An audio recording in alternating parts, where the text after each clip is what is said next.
하나님의 말씀 에베소서 5장 18절에서 21절입니다. 에베소서 5장 18절에서 21절 우리 한 목소리로 합독하시겠습니다. 술 취하지 말라. 이는 방탕한 것이니 오직 성령으로 충만함을 받으라. 시와 찬송과 신령한 노래들로 서로 화답하며 너희의 마음으로 주께 노래하며 찬송하며 범사의 우리 주 예수 그리스도의 이름으로 항상 아버지 하나님께 감사하며 그리스도를 경외함으로 피차 복종하라. 아멘. 추수감사절은 농부가 봄에 씨앗을 뿌리고 여름에 돌보고 가을에 결실을 거두어서 이 한 해 하나님께서 이렇게 우리의 삶에 은혜를 주셨습니다. 그 고백으로 하는 것이 추수감사절입니다. 2020년 올해 추수감사절, 여러분 어떤 마음으로 이 자리에 오셨습니까?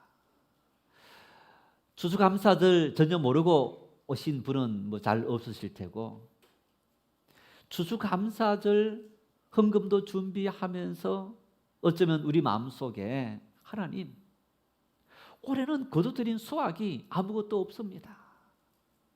감사할 것이 없습니다. 그런 의미가 아니겠습니까? 1월부터 시작된 코로나19, 우리나라에 2월 말부터 코로나가 창궐하면서 대유행이 되어지면서 2월 말에 대면 예배가 중단되어졌습니다. 11주 동안 우리가 예배를 중단했고 또다시 8월부터 10주 동안 중단했었습니다. 교회도 예배를 중단하면서 실시간 영상 예배로 또 영상 예배로 온라인으로 예배하는 그런 어쩌면 우리가 우리 세대는 경험해보지 못했던 일들을 경험하면서 너무너무 힘든 시간들을 보내고 있습니다. 교회뿐이겠습니까? 수많은 사람들이 실직했습니다. 여행업계 종사자들이 전 세계적으로 1억 2천만 명이 일자리를 잃었다고 합니다. 우리나라에도 수많은 여행사 또 관광업계에 이렇게 숙박시설 또 항공기 가게들 수많은 소상공인들이 타격을 받으면서 일자리 잃고 그리고 사업도 문을 닫았습니다.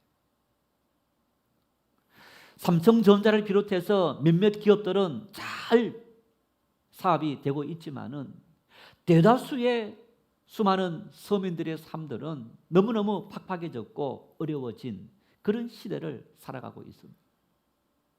젊은이들이 알바조차 구하기 어려운 그런 시대가 되어져 버렸고 취업하는 것은 하늘의 별 따기다라고 말할 정도의 그런 현실이 되어져 버렸습니다. 우리나라 사람들만 2만 8천 명 가까운 사람들이 코로나 감염되어졌고 그리고 그중에서 사망률이 2.5% 안팎이니까 한 500명 가까운 이상의 사람들이 목숨을 잃었습니다. 코로나19로 말미암아 고통을 당했던 그 가정 그리고 목숨을 잃은 그런 가족들 정말 하나님 2020년 감사합니다. 그렇게 감사할 수 있을까? 뿐만 아닙니다. 이런 위기는 아직도 여전합니다. 다시 3차 팬데믹이 온다라는 그러한 경고들이 일어나고 있고 우리 현실은 그런 현실들입니다. 어쩌면 3차 팬데믹이 되면 또다시 대면 예배가 중단되어지는 그런 일들이 교회적으로도 일어날 수 있는 상황이고 카페, 식당, 우리의 많은 일들이 영업 중지라는 그런 타격을 받을 수 있습니다. 이러한 미래를 바라보면서 하나님 은혜 감사합니다 할 수 있을까? 추수감사절의 성경적 유래는 이런 유래를 따랐습니다. 이스라엘 백성들이 애굽 땅에서 살았습니다. 야곱 때 흉년이 생겨서 아들 요셉이 죽은 줄 알았는데 애굽의 총리가 되어 있는 그것을 알게 되고 71명의 가족들이 애굽으로 가서 정착하게 됩니다. 요셉이 살고 있을 때는 대접을 잘 받았는데 긴 시간이 지나가면서 천덕꾸러기 신세가 되어지고 나중에는 종살이, 노예살이 하게 되는 거예요. 400년의 긴 세월이 지나가면서 이스라엘 백성들이 하나님, 우리 조상 아브라함 때에 가나안 땅을 약속의 땅으로 주지 않았습니까? 우리에게 그 땅을 회복시켜 주십시오. 부르짖을 때 모세를 보내시고 모세를 통해서 이스라엘 백성을 가나안 땅으로 인도하십니다. 가나안 땅으로 인도하실 때 이스라엘 백성이 40년의 가나안 땅, 너무너무 척박한 땅, 아무것도 알 수 없는 그 땅을 하나님께서 만나를 주시고 그리고 메추라기를 주시고 반석에서 물을 내시면서 이스라엘 백성을 인도하신 겁니다. 가나안 땅으로 들어갔습니다. 추수를 해서 하나님 앞에 하나님 감사합니다. 그러면서 지난 40년 동안 하나님께서 광야 아무것도 없는 황무한 곳에 그곳에서 우리를 지키시고 먹이신 하나님의 은혜를 우리와 우리 자손 대대로 잊지 않겠습니다. 그 믿음의 고백으로 초막절을 지켰습니다. 이 초막절이 바로 추수감사절의 성경적인 유래입니다. 그런데 이 추수감사절이 오늘날 우리에게 직접적인 유래는 바로 미국으로 건너간 청교도들이 유래이기도 합니다. 청교도들은 영국 교회의 종교개혁자들과 그 후손들이 바로 청교도들입니다. 지난 10월 말에 종교개혁 주간을 맞이하면서 1517년 10월 31일 마르틴 루터가 비텐베르그 대학 정문에 95개 조항의 항의문을 내걸었다. 이것이 바로 종교개혁의 시작이었다. 이렇게 말씀을 드렸습니다. 이런 종교개혁할 때 여러분 유럽은 황제가 다스렸습니다. 그리고 황제와 함께 또 다른 태양이 있었는데 교황이었습니다. 황제가 다스리는 전 수많은 유럽을 다 이렇게 통치했는데 각 나라들은 이제 지방 분권과 같이 어떤 그런 이 지방 영주 왕이 되어서 다스리는 그런 나라였지만은 그래도 황제가 다스리는 영향을 받고 있었습니다. 그래서 그 황제 밑에 있는 모든 나라는 로마 캐톨릭, 이 로마 안에 보편적인 하나의 교회, 하나의 신앙을 가져야 된다 하는 그런 생각을 갖고 있었던 겁니다. 그런데 1534년에 영국 교회가 우리는 교황으로부터 결별한다. 그리고 우리만의 교회를 세우겠다 하는 그러한 것을 선포합니다. 1534년에 그렇게 한 이유가 영국의 왕이었던 헨리 8세가 이 왕비와 이혼하고 새로운 사람을 이제 결혼하려고 하는데 로마 캐톨릭의 법으로 신앙의 법으로 이혼은 절대 불가다 하다 보니까 이혼할 수 없는 그런 형편에 처해 있어서 자기의 개인 사적인 문제를 해결하기 위해서 로마 교회와 결별하고 영국 국교회를 만들었는데 그것이 바로 성공회인 겁니다. 이 성공회는 내용은 개신교인데 제도와 형태는 가톨릭인 거예요. 그러다 보니까 종교개혁을 원하는 성도들의 입장에서는 반쪽짜리 종교개혁 하지 말고 완전한 종교개혁 해라 하면서 요구한 거예요. 이 사람들이 청교도인 겁니다. 그런 요구들을 계속적으로 하면서 이제 이 어떤 영국의 종교개혁을 주도했지만은 영국 국교회가 굉장히 장악을 하면서 많은 핍박과 어려운 일들이 닥치게 됩니다. 이런 사람들 중에서 우리는 신앙의 자유를 찾아서 떠나겠다. 1492년도 콜럼버스가 신대륙을 발견하지 않습니까? 그래서 그 신대륙 발견한 이후에 이미 이제 여러 사람들이 신대륙에 가서 정착을 했습니다. 그러한 역사적인 배경 하에서 청교도들도 우리도 신대륙에 가서 제한을 받지 않고 하나님 말씀대로 신앙생활 해야 되겠다. 그런 결단으로 102명이 메이플라워라는 배를 타고 영국을 떠나서 미국으로 건너갑니다. 이때가 1620년입니다. 66일이 걸려서 11월 21일 날 미국 땅에 도착했는데, 도착한 곳이 원래는 허드슨강이 있는 뉴욕 허드슨강 쪽에 도착하려고 했는데 훨씬 위쪽 버지니아와 관련되는 훨씬 위쪽에 도착하면서 그것은 11월 21일이 되면 굉장히 추운 지역이 됩니다. 그래서 내리지 못하고 배에서 보냈는데 계질병과 그리고 추위 때문에 102명이 건너가서 한 절반 정도가 목숨을 잃었다는 거예요. 이들이 11월 21일 미국의 땅 신도륙에 도착해서 봄이 되기까지 절반의 사람들이 목숨을 잃고, 그리고 원주민들의 도움을 받아서 농사를 지었는데 흉년이 든 거예요. 많은 수확을 거두지 못했습니다. 그럼에도 불구하고 가을이 되니까 수확을 거두고, 그리고 그 수확을 거두어서 하나님 앞에 예배를 드리면서 하나님 감사합니다 라고 예배를 드린 거예요. 여러분, 청교도들의 그 예배가 어떤 의미에서 감사의 예배였을까? 102명 중에서 추위와 계열병으로 절반이 죽었다 했을 때에 만일 내 가족이 그 무리 속에 가족 4명이 갔다 이러면 2명은 죽은 거예요. 어쩌면 부부 그리고 자녀 둘 4명이었다면 부부 둘이 죽었을 수도 있고, 부부 중에 한 사람 죽고 자녀 중에 한 사람이 죽었을 수도 있습니다. 신앙의 자유를 위해서, 종교의 자유를 위해서 그들이 떠나왔는데 그들 눈앞에 닥치는 상황은 사망이라는 거, 죽음이라는 거예요. 뿐만 아닙니다. 여러분, 그 당시 중세 유럽은 굉장히 부유했습니다. 유럽을 여행하시면 알 수 있지만은 세워진 성당들 중세 세워졌습니다. 그 성당들이 세워지면서 요즘도 그런 걸 지으려면 어마어마한 돈이 드는 겁니다. 그 얘기는 그 당시 유럽이 그만큼 부유했다는 겁니다. 부유하니까 그런 엄청난 건물을 그 당시에 지을 수 있었던 겁니다. 그런 부유하고 풍족한 땅을 버리고 뒤로 하고 새로운 땅에 갔는데 얼마나 척박했겠습니까? 아무것도 없는 상태인 거.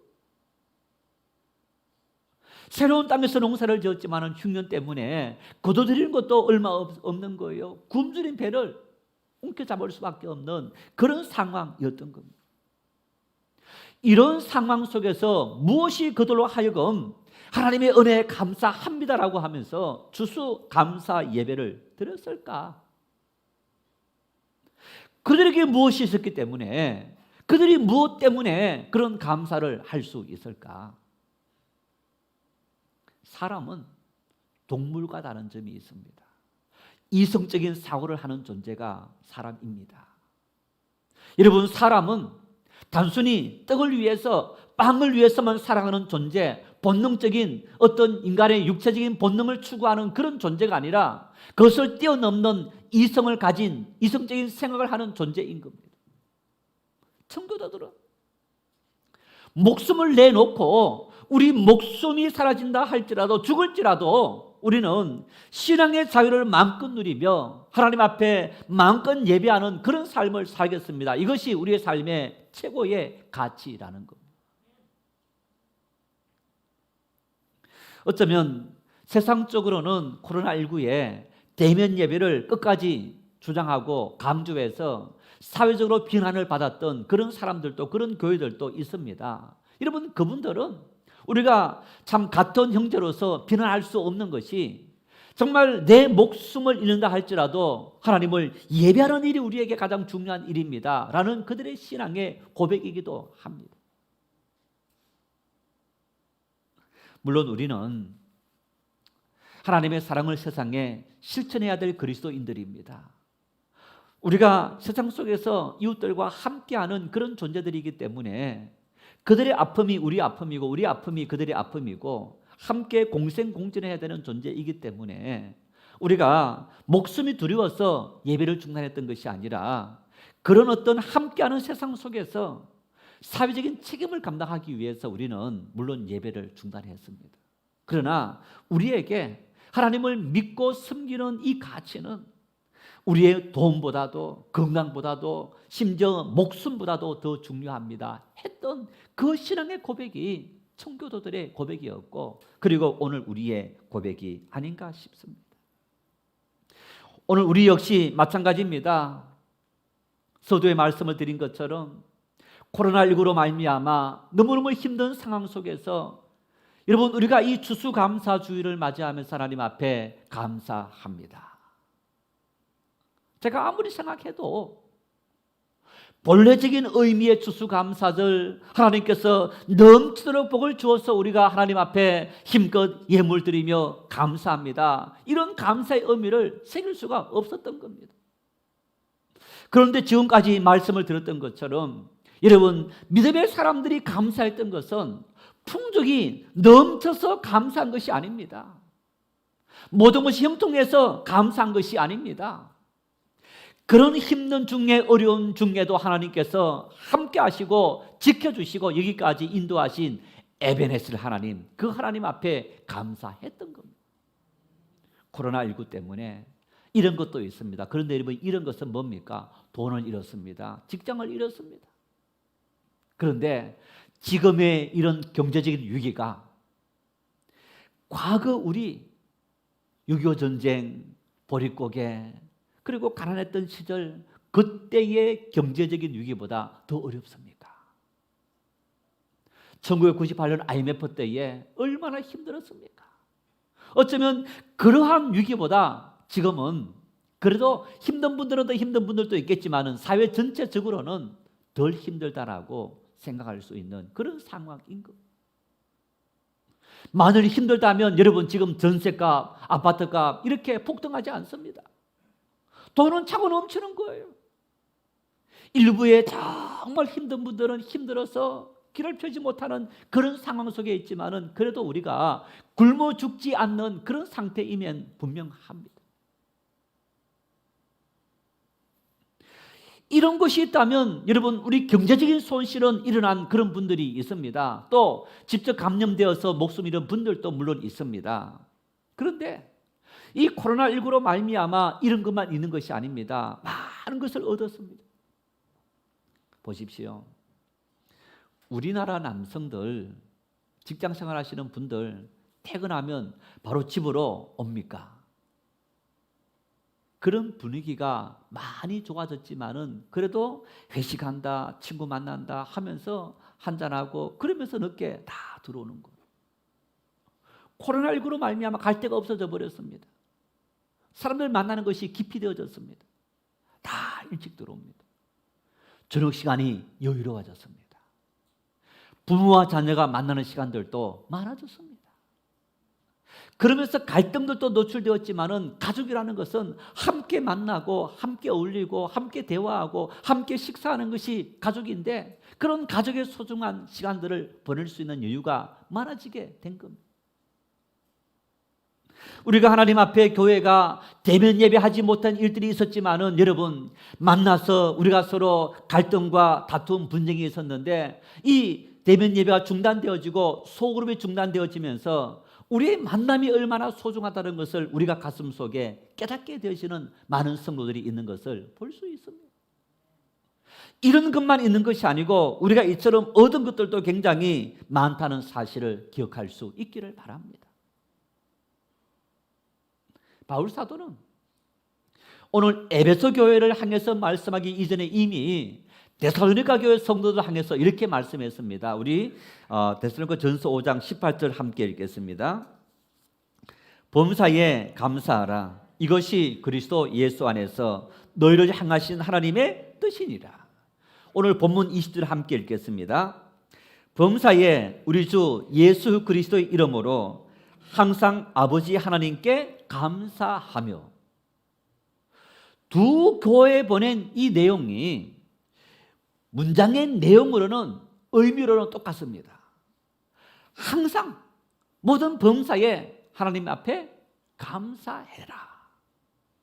어쩌면 바울 사도는 에베소 교회, 데살로니가 교회뿐만 아니고 갈라디아 교회, 빌립보 교회, 골로새 교회, 여러분 이러한 교회들의 서신을 써 보낼 때마다 바울 사도는 항상 하나님 앞에 감사해라라고 고백했을 겁니다. 권면했을 겁니다. 그런데 그 당시 이 편지를 받는 교회가 어땠습니까? 오늘 이 편지를 받은 에베소 교회 성도들이 어떤 상황이었습니까? 로마 제국으로부터 예수님 믿는다고 엄청난 박해를 당했습니다. 이웃들로부터 그들이 믿었던 어떤 우상을 버리고 정말 이상한 예수이가 된 그들은 성도를 보면서 이웃들은 예수 믿는 사람들을 외면했습니다. 함께 어울리지도 않았을 겁니다. 뿐만 아닙니다. 예수님 믿음으로 말미암아 교회 공동체 안에서 갈등이 생겼습니다. 특히 이단과 사이비 활동이 많아지면서 우리의 신앙적인 어떤 위기감이 그들에게 닥쳐왔을 겁니다. 믿지 않았다면 겪지 않을 수많은 일들이 하나님을 믿음으로 말미암아 그들에게 많이 닥친 그런 상황이었던 겁니다. 예수님을 믿음으로 말미암아 보건고사하고 더 힘든 일들이 그들의 삶에 닥쳐왔던 겁니다. 이러한 고통과 그리고 많은 시련과 역경 속에 있는 성도들을 향해서 바울 사도는 범사의 모든 일에 감사해라 이렇게 말합니다. 박해를 당해도 외면을 당해도 시련이 닥쳐와도 환난이 닥쳐와서 그리고 그 안에서 많은 다툼과 분쟁이 일어나도 하나님 앞에 감사해라 이렇게 말합니다. 왜 우리가 그러한 시련과 역경과 혼란 속에서 감사할 수 있느냐? 우리가 믿는 이 신앙의 가치는 그런 역경과 시련과 그리고 가난과 질병과 심지어 죽음이라 할지라도 이것과 비교할 수 없는 더 큰 가치가 있기 때문이다라고 말하는 겁니다. 예수님께서 이러한 사실을 이미 말씀했습니다. 마태복음 13장 44절 함께 읽겠습니다. 천국은 마치 밭에 감추인 보화와 같으니 사람이 이를 발견한 후 숨겨두고 기뻐하며 돌아가서 자기의 소유를 다 팔아 그 밭을 사느니라. 할렐루야. 천국은 밭에 감추인 보화와 같다. 여러분, 이 사람이 밭을 샀다는 얘기는 자기가 농사지었던 이 밭이 자기 밭이 아니고 다른 사람의 밭을 빌렸다 하는 것을 볼 수 있습니다. 어쩌면 이 밭은 좋은 땅이 아니고 척박한 땅이었을 겁니다. 그러니까 주인이 빌려줬을 겁니다. 그리고 그 땅을 파는 중에 부하가 나왔다. 어쩌면 누군가 숨겨놓은 부하일 수도 있고 아니면 이제 금이 묻혀 있는 그런 어떤 이 광산이 될 수 있는 산맥이 될 수 있는 그런 산이었을 겁니다. 이 보물을 발견한 사람이 덮어두고 집으로 돌아가서 자기 있는 모든 소유를 다 팔아서 그 밭을 샀다는 겁니다. 여러분, 가족들이, 친지들이, 아는 친구들이 이 사람을 어떻게 생각했겠습니까? 야, 너 제정신이냐? 응? 그 쓸모없는 땅을 살려고 너 집을 파느냐? 너 중요한 것을 파느냐라고 많은 사람들이 이야기했을 겁니다. 그런데 이 사람은 어떻습니까? 그 밭에는 보물이 보화가 숨겨 있는 것을 알기 때문에 다 팔았다는 얘기입니다. 천국은 마치 보화와 같으니 이 보화를 발견한 사람과 같다는 겁니다. 우리가 예수 그리스도를 주님으로 믿은 사람들은 어떤 삶을 사느냐? 여러분, 내 목숨을 내어놓고 내 모든 소유, 물질, 내 건강, 내 모든 재능을 다 주를 위해서 내어놓는다 할지라도 나는 내어놓고 이 천국을 소유하겠습니다. 왜? 이 천국은 우리의 목숨보다 중요하고 우리의 재물보다 중요하고 우리의 달란트보다 중요하고 우리의 시간보다도 훨씬 더 중요하기 때문이더라. 여러분, 이러한 천국을 소유할 수 있기를 바랍니다. 우리가 소유한 믿음이 이러한 천국이라는 사실을 믿을 수 있기를 바랍니다. 그래서 우리 믿음의 선배들은, 우리 앞서간 믿음의 사람들은 이 천국을 발견한 후 자기의 목숨까지도 하나님 앞에 내어놓고 감사할 수 있었더라. 우리나라에 사랑의 원자탄 손양은 목사님 다 아시죠? 1948년 여순 반란 사건이 일어났습니다. 이때 손양은 목사님의 두 아들이 친구 때문에 총살당합니다. 이 큰아들 친구가 여순반란 사건이 일어나면서 이 아들에게, 아들 이제 친구 아닙니까? 너 예수 믿느냐? 믿겠느냐? 나 믿는다. 너 안 믿는다 해. 아니면 너 죽이겠다. 죽어도 믿겠다 하니까 총을 쏴서 죽인 거예요. 동생이 함께 있었는데 이 동생 너도 믿느냐? 나도 믿습니다. 같이 총을 쏴서 죽인 거예요. 아들 장례를 맞이했습니다. 이 아들 장례 때 손양훈 목사님이 9가지의 감사 이유 하면서 고백했는데 이런 내용들입니다. 하나님, 나 같은 죄인의 혈통에서 순교 아들 주시니 감사합니다.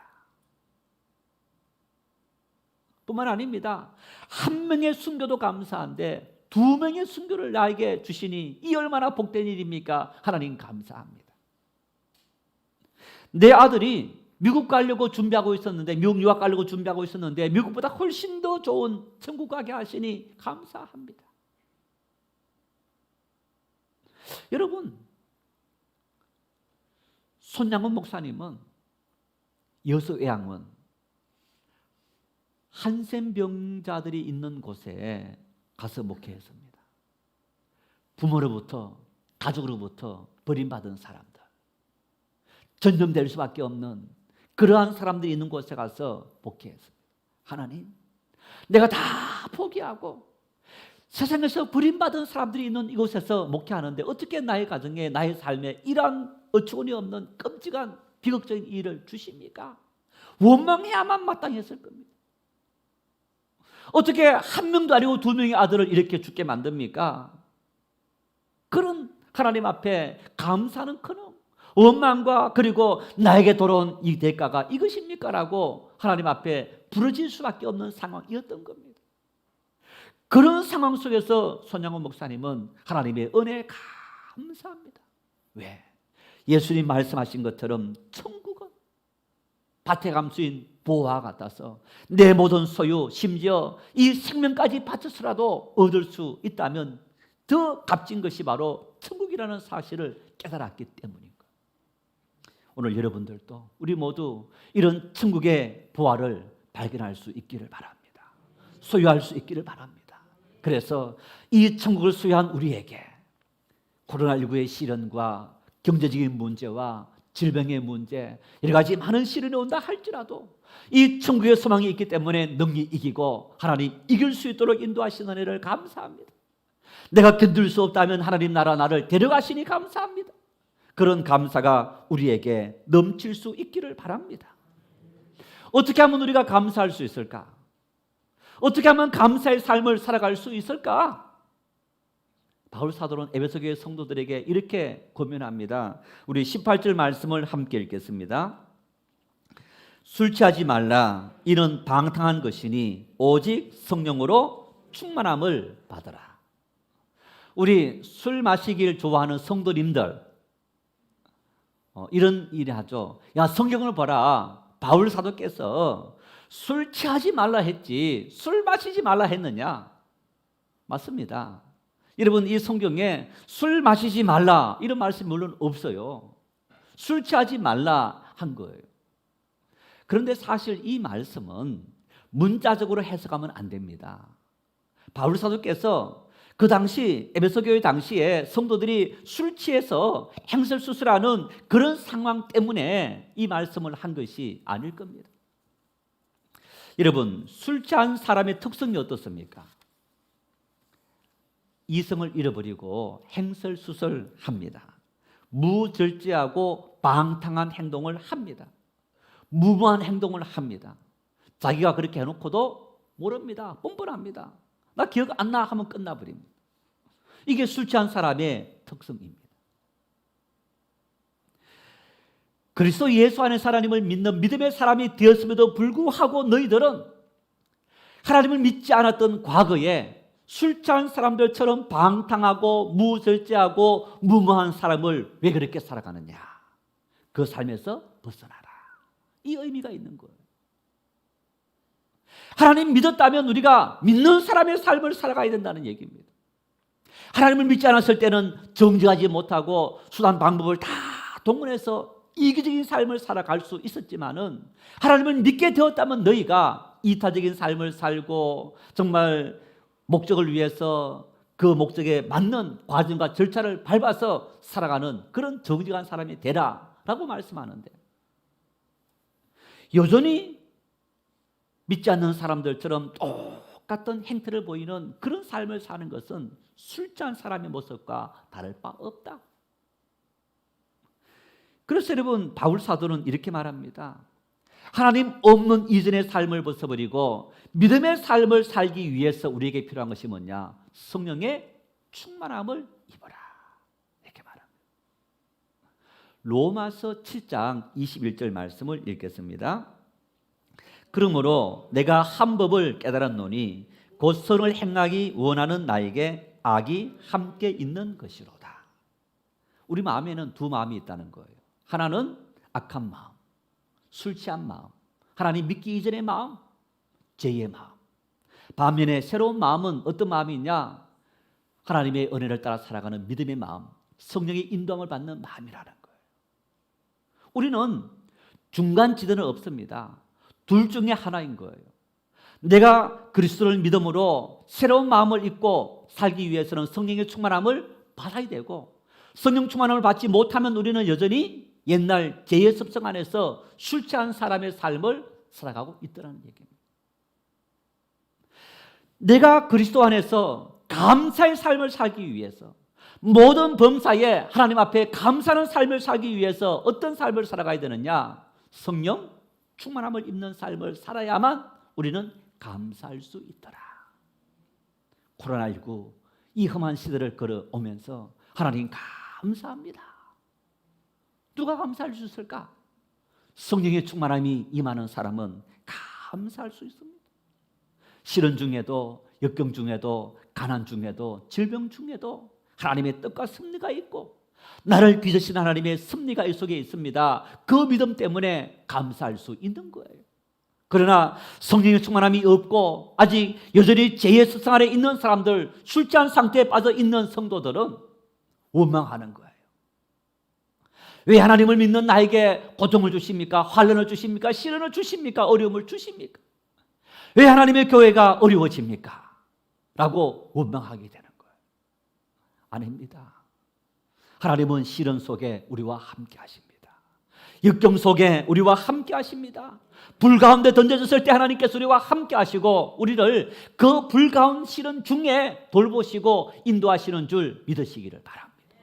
그래서 진정으로 하나님 앞에 감사합니다라고 고백할 수 있는 사람은 하나님만이 나의 생명이시고 나의 힘이십니다, 이 믿음을 고백하는 성령 충만한 사람만이 하나님 앞에 그런 감사를 고백할 수 있습니다. 우리 함께 한번 외치십시다. 하나님 감사합니다. 시작. 하나님 감사합니다.